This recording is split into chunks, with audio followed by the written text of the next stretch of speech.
Crew of all places. Not even Doncaster was the fucking controller thinking.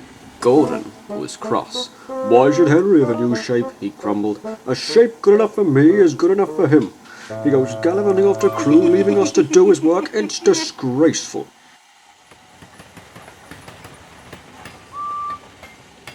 And there's another thing. Henry whistles too much. No respectable engine ever whistles loudly at stations. It isn't wrong, said Gordon, but we just don't do it. Poor Henry didn't feel happy any more. Never mind, whispered Percy. I'm glad you're home again. I like your whistling. Goodbye, Henry, called Gordon as he left the shed. We are glad to have you with us again, but remember what I said about whistling. Later on, Henry took a slow train and presently stopped at Edward's station.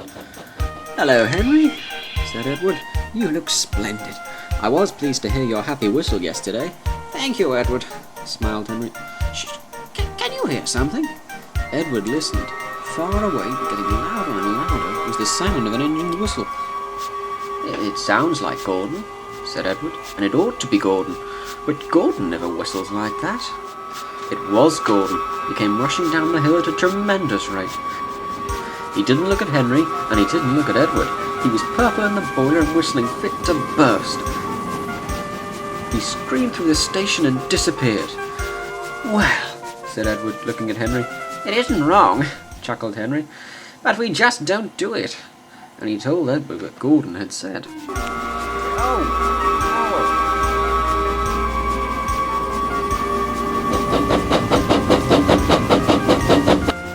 Meanwhile, Gordon screeched along the line.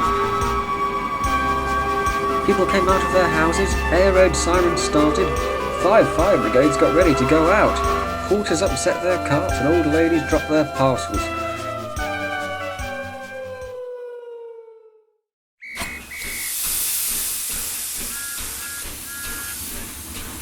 At the big stations the noise was awful. Everyone held their ears. The VAT controller held his ears too.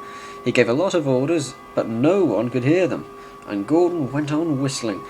At last he clambered into Gordon's cab. "Take him away," he bellowed, "and stop that noise!"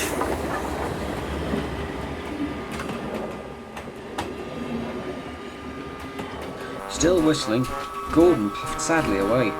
He whistled as he crossed the points. He whistled on the siding. He was still whistling as the last deafened passenger left the station. Then 2 fitters climbed up and knocked his whistle valve into place. And there was silence.